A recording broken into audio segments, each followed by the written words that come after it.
अच्छा जी, second theorem ये है कि कोई भी स्ट्रेट लाइन अगर आप ड्रॉ करते हैं सर्कल के सेंटर से, यानी कि ये सर्कल का सेंटर है, वहाँ से एक स्ट्रेट लाइन आपने ड्रॉ की है, तो ये बाइसेक्ट करेगी एक कॉर्ड को। आपको पता है ये कॉर्ड होती है ए बी कॉर्ड।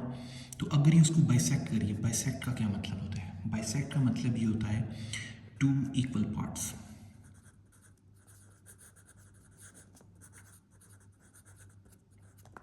यानी कि ओ एम जो एक स्ट्रेट लाइन है जो ए बी कॉर्ड के ऊपर बाइसेक्ट करिए, काट रही है उसको, वो बाइसेक्ट का मतलब ये होगा कि ये दो इक्वल पार्ट्स में उसको डिवाइड करिए। यानी कि ये जो ए बी वाली एक लाइन है जो कॉर्ड है उसको उसने इक्वल डिवाइड किया है, यानी कि ए से लेके एम तक का डिस्टेंस और बी से लेके एम तक का डिस्टेंस क्या होगा, आपस में बराबर होगा। ये ए से एम तक का और बी से एम तक का। हमने साबित ये करना है ये डायमीटर नहीं है। डायमीटर क्यों नहीं है? क्योंकि अगर आप कॉर्ड को यहाँ से ड्रॉ करते हैं सेंटर में से, तो वो अल्टीमेटली जो है वो इक्वल होगी। इसमें तो साबित करने वाली कोई बात ही नहीं है। तो इसलिए कहते हैं ये कॉर्ड के अलावा कोई सॉरी डायमीटर के अलावा कोई लाइन है, ठीक है, दैट इज कॉर्ड। साबित ये करना है ये जो स्ट्रेट लाइन है ना ये कॉर्ड के ऊपर परपेंडिकुलर है। अच्छा, ये तो हमने साबित कर दिया कि ये लाइन जो है, साबित क्या करना, उसने गिवन दिया हुआ है कि ये इसको इक्वल डिवाइड कर रही है। लेकिन अगर हमने ये साबित करना है कि इसको यहाँ से परपेंडिकुलर काट रही है, यानी कि यहाँ से उसका एंगल 90 का बन रहा है, तो इसका मतलब है हम ये साबित कर देंगे कि इस पर परपेंडिकुलर है। परपेंडिकुलर का ही मतलब होता है ना राइट एंगल बना रही है। तो असल में हमने ये साबित करना है कि एंगल ए और एंगल 1 और एंगल 2 ये दोनों 90 के एंगल है। तो शुरू करते हैं। एम एक मिड पॉइंट लिया आप इसलिए क्योंकि सेंटर यूज़ करना है, तो मिड पॉइंट या अच्छा सॉरी यहाँ से मिड पॉइंट लिया उसने। M is a mid point of any chord with the centre O, ये सेंटर है। क्योंकि उसने इक्वल पार्ट में डिवाइड करना है, तो ऑब्वियसली किसी भी लाइन का मिड तब भी होता है जब आप उसको मिड पॉइंट से आप गुजारते हैं, तब भी वो इक्वल पार्ट्स उसके होते हैं। इसलिए उसने ये पॉइंट जो लिया वो देखें ऑब्वियसली बाइसेक्ट जो होते हैं, अगर तो वो कहता है ना उसको काट रही है, तो वो लाइन ये भी हो सकती थी, ठीक है, वो लाइन ये भी हो सकती थी, बट क्योंकि बाइसेक्ट की है तो फिर उसको वहाँ से काटेगी जहाँ पर उसके दो इक्वल पार्ट्स होते हैं, and that is the only point, mid point. Where the chord A B is not a diameter. Obviously ये डायमीटर नहीं है, क्योंकि अगर ये डायमीटर होता तो अल्टीमेटली ये 2 टाइम्स रेडियस था और रेडियस दोनों इक्वल होते हैं, तो इसमें कोई चीज़ सेंस ही नहीं बनती थी। तो ऑब्वियसली ये डायमीटर नहीं है, ये एक कॉर्ड है। प्रूव ये करना है कि ओ एम वाली जो लाइन आपने ली है ये ए बी कॉर्ड के ऊपर जो है वो 90 का एंगल बनाती है बोथ साइड से। कंस्ट्रक्शन वही मैंने कहा था, कंस्ट्रक्शन एक ऐसी चीज़ होती है जो आपकी प्रूव करने में हेल्प आउट करती है। तो हमारे पास तो सिर्फ ये कॉर्ड और ये लाइन थी ना, ये वाली लाइन तो गिवन नहीं थी। ये हम ऐसा करते हैं कंस्ट्रक्शन में ड्रॉ करते हैं, ए और बी ये जो एंड पॉइंट है इसको सेंटर के साथ ज्वाइन करते हैं, क्योंकि हमारे पास अल्टीमेटली दो एंगल्स आ जाएंगी।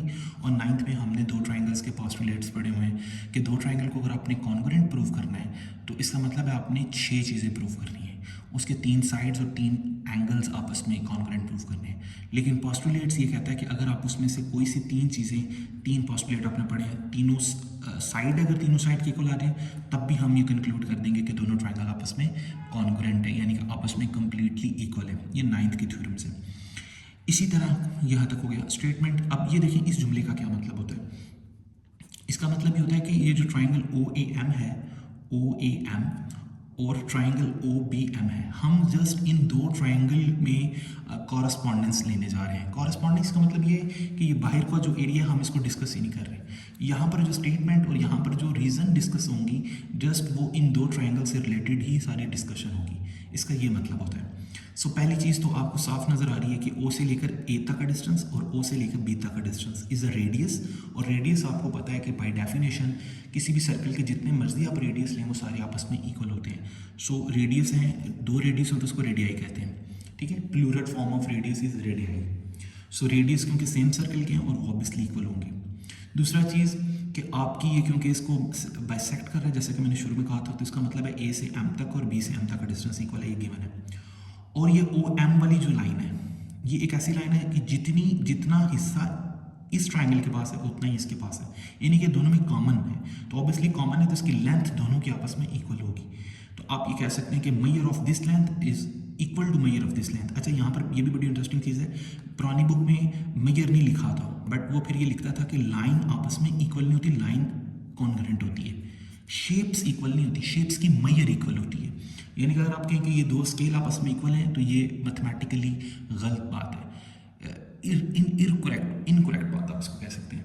आप ये कह सकते हैं कि दो स्केल आपस में कॉन्ग्रुएंट है, लेकिन अगर आपको इक्वल कहने का इतने शौक है तो फिर आप ये इस तरह कहेंगे कि दो स्केल आपस में उनकी मैयर आपस में इक्वल है, कि उसकी पैमाइश अगर करते हैं 30 सेंटीमीटर का अगर स्केल है तो दूसरा भी 30 सेंटीमीटर का स्केल है, तो आप ये कह सकते हैं कि दोनों को मैयर आपस में इक्वल है, उनका सेंटीमीटर तीनों का दोनों का 30-30 सेंटीमीटर आपस में इक्वल है।